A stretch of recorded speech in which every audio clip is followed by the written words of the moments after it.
Namuhay ang dalaga kasama lamang ang ama sa isang isla, kaya umikot ang kanyang mundo kasama nito at nabuo ang isang bawal na damdamin.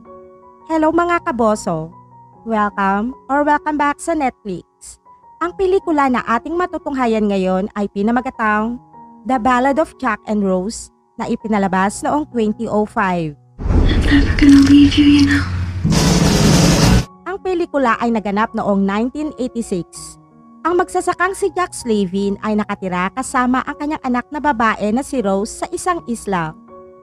Ilang dekada na ang nakalilipas, ang isla ay isang hippie commune.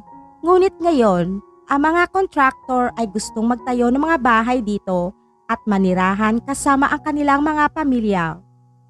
Sinusubukan ni Jack na gawin ang lahat ng paraan upang pigilan ang mga kontraktor sa pagpasok sa kanilang isla.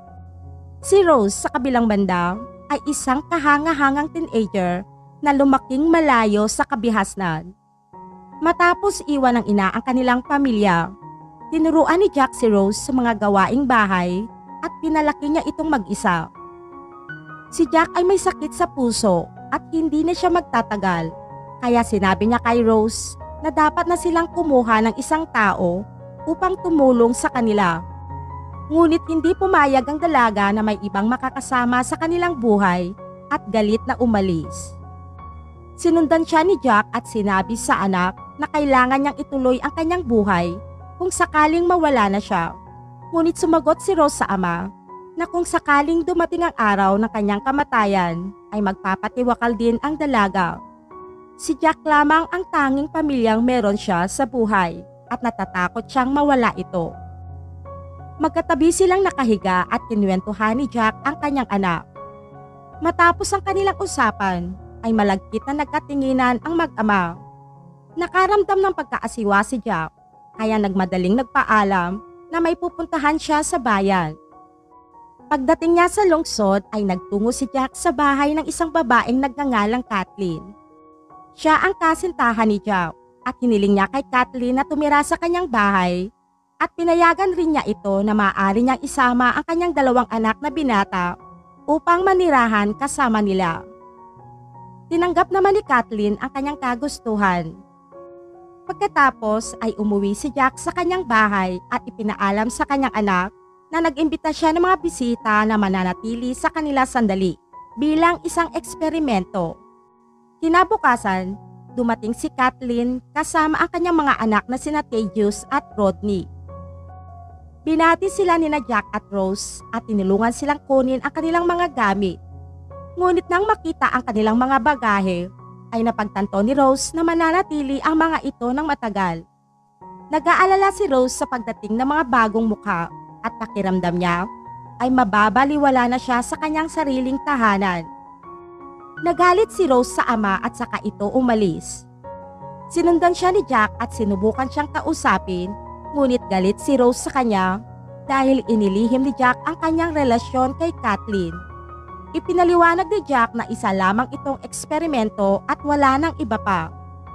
Kung magugustuhan ni Rose si Kathleen at ang kanyang mga anak, maaari silang manatili, ngunit kung hindi, ay paaalisin niya ang mga ito. Kinalauna ng araw na iyon, nilapitan ni Thaddeus si Rose at hiniling sa kanya na ipakita sa kanya ang mga kalapit na lugar kung saan siya makakahuli ng mga ahas. Dinala naman siya ni Rose sa kakahuyan at nagmadaling umuwi. Kinagabihan, habang patungo si Rose sa silid ng ama ay narinig niyang nagtatawanan sina Jack at Kathleen. Pumasok si Rose sa isang maliit na silid upang bosohan sila at nakita niya ang mga itong nagjujugjugan sa kama. Pumunta siya sa kanyang silid. Hinubad ang kanyang pang-itaas at tinignan ang kanyang katawan sa salamin. Bumaba siya at pinakiusapan si Rodney na makipagtalik sa kanya. Iniisip niya na kapag mawawala ang kanyang pagkabiren, ay mamahalin siyang muli ni Jack. Nagulat si Rodney sa kahilingan ng dalaga, ngunit magalang na tinanggihan niya ito. Sa halip, napagkasunduan nilang gupitan na lamang si Rose. Pagkatapos magupitan ay kumuha ng baril si Rose at dumiretso sa kwarto ng kanyang ama. Natakot si Rose at ibinaba ang baril na hindi sinasadyang pumutok ito. Kinausap ni Jack ang anak at naisip niyang ginawa lamang ito ni Rose upang takutin si Kathleen. Malagkit na nagkatinginan muli ang mag-ama at tinanong ng dalaga ang ama kung mahal pa rin siya nito. Sa puntong iyon ay siya namang pagpasok ni Kathleen at naniniwala siya na si Rose ay may problema sa kanyang pag-iisip at iminungkahi niya na ipusuri ito ni Jack sa isang institusyon para sa mga batang may problema. Ngunit nagalit si Jack tungkol dito at sinabi kay Kathleen na ayos lang si Rose. Ang nais lang niya ay alagaan ni Kathleen si Rose kapag namatay na siya. Isang araw, isang lalaki nagngangalang Gray ang nagtungo sa kanilang bahay na siyang supplier ng mga halaman kina Jack at Rose. Nang magkasarilinan ang dalawa, ay hiniling ni Rose kay Gray na turuan siya kung paano humalik at sinubukan niya itong akitin, ngunit tumanggi ang lalaki at saka ito umalis. Isang araw, pumunta sina Rodney at Rose sa bayan sakay ng isang bangka upang makilala ang kaibigan ni Rodney na si Redberry. Pag-uwi nila, ipinakita ni Rose kay Redberry ang kanyang treehouse kung saan sila ay masaya buong araw. Kalaunan ng gabing iyon, nagtungo si Rose sa kakahuyan at natagpuan niya ang ahas na nabitag ni Tejas at nagpa siyang iuwi ito. Sa kanyang pag-uwi, nakita niya sina Redberry at Tejas na nagtatalik sa sasakyan at dahil tinanggihan si Rose ni na Rodney at Gray, nagpasya siyang gawin ito kasama si Tejas. Umuwi na siya ng bahay at inilagay ang ahas sa ilalim ng kanyang kama. Maya-maya ay pumasok si Tejas sa silid ni Rose at nagtalik ang dalawa. Kinaumagahan, nang nagpapalamig si Jack sa labas, nakita niyang isinabit ni Rose ang kanyang duguang kumot sa harapan ng bakuran at isinulat na isa lamang itong eksperimento. Napalunok si Jack nang malaman niyang isinuko ng kanyang anak ang kanyang bataan at habang pinapagalitan niya si Rose ay napasigaw si Kathleen na malakas nang makakita siya ng ahas sa kanilang kwarto. Samantala, nakita ni Tejas ang kanyang hawla sa ilalim ng kama ni Rose. Pinagalitan niya ang dalaga, ngunit nagpaliwanag si Rose na nais lamang niyang takutin si Kathleen. Matapos maikulong muli ang mga ahas, hinarap ni Jack si Tejas at binigyan siya ng isang araw upang umalis dahil sa pakikipagtalik nito sa kanyang anak. Kinagabihan, nagpalabas ng pelikula si Rose sa kanyang treehouse tungkol sa buhay ng kanyang ama. Habang ang lahat ay nag-e-enjoy sa pelikula, sinubukan ni Tejas na halikan si Rose, ngunit inatake siya ni Jack. Sa galit sa oras ng pag-aaway ng dalawa, ay itinulak ni Rose si Tejas na nahulog naman mula sa puno. Isinumbong naman ni Tejas sa ina na pinlano ni Rose na pakawala ng ahas, kaya sa galit ni Kathleen ay sinampal nito si Rose at pinalayas niya ito. Nakaligtas si Tejas sa pagkahulog at isinugot sa ospital.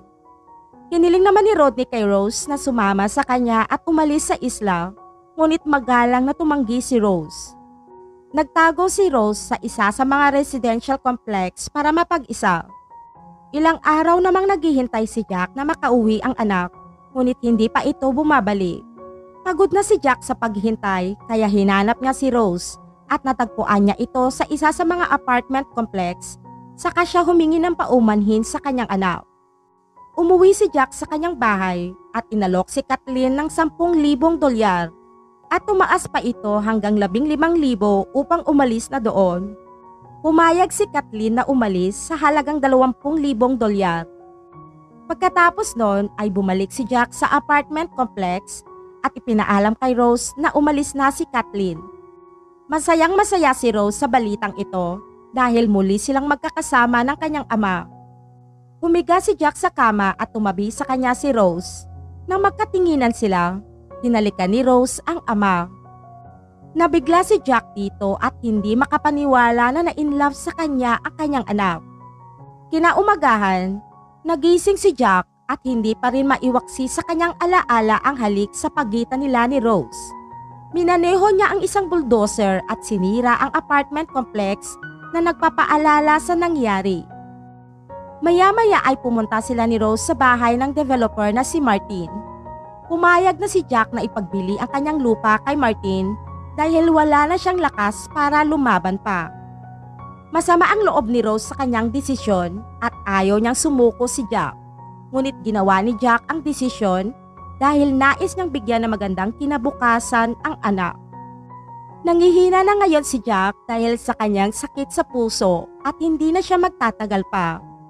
Kinaumagahan, nagising si Rose at nakita niyang namatay si Jack sa kanyang pagtulog.